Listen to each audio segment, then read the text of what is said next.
आपल्या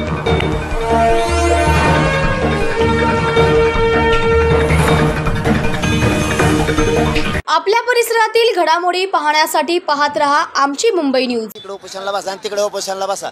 मी आझाद मैदानालाच बसणार आहे, का खोटं करतो का? त्याला बोलितो आता द्याय ना, पण ते डीसीपी साहेब म्हणले मी करतो काय नीट, त्याला काय ते खोटं नका करून, मी त्याच्यावर सही करतो ना। म्हणजे तुम्ही म्हणता त्याच्यावर बी करतो मग खोटं। कोण आलता तुमच्याकडे सकाळी? अरे काहीतरी काढणं होत त्याचं, शहाणे काहीतरी। कुठला पोलीस आहे तो? कोण आहे? पोलीस होता का कोण होता मला काय माहिती। शिष्टमंडळ भेटायला येतं, त्याच्यानंतर तुम्हाला एक अजून एक शिष्टमंडळ, वरिष्ठ शिष्टमंडळ भेटायला येणार होतं, आलेत का ते? कुठपर्यंत आलेत? काय बोलले तुमच्याशी? मी आता बस सही चुकून दिली नाही, त्याने पहिले झोपेच्या नादात सही घेतली माझ्याकडून। थांब तो येईल मग बी भेट होईल, तो सही बी नेली तरी मी आझाद मैदानातच बसणार आहे। हा पण तू ऐकत असला टीव्हीवर, तू फसवणूक करू नको असली खोटी।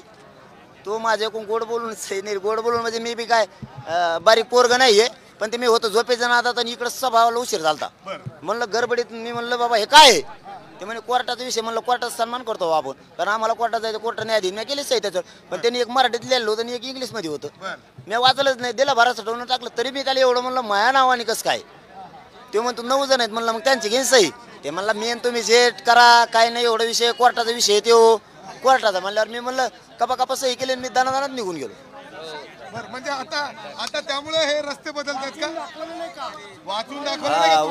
वाचून दाखवते ते काय मला, मी काय वाच म्हणून त्याला, मला वाटलं ते कोर्टाचं आहे, काय त्याला वाचायचं कोर्टाचं म्हणल्यावर। हा काय करायला पाहिजे? काय मार्ग असला सांगा बाबा, मी ते बराबर करतो। त्याने मला फसेल, मी त्याला फसणार। मग आता शिष्टमंडळ तुमचं जे येणार आहे ते कधी येणार आहेत? काय संपर्क साधलाय तुमच्याशी? कुणी मंत्रिमंडळातून कोणी येणार आहे का? कधी काय कुठं? मुख्यमंत्र्यांचाही व्हिडिओ कॉल आलेला नाही कवाशी येते काय माहिती। हा बघ येते नाहीत नका घेणार, मी उद्या आझाद मैदानाला जाणार आहे स्पष्ट। मग त्याच्यावर आपल्याला प्रश्न नको। मी विनंती केली मुख्यमंत्री शिंदे साहेबाला, अजितदादांना आणि फडणवीस साहेबाला की तुम्ही सगळे या, तुम्हीच तोडगा काढा, तुम्ही माल घेत नाही काढत, मी आझाद मैदानाला चाललो, या विषयावर आता चर्चाच नको। धन्यवाद। चला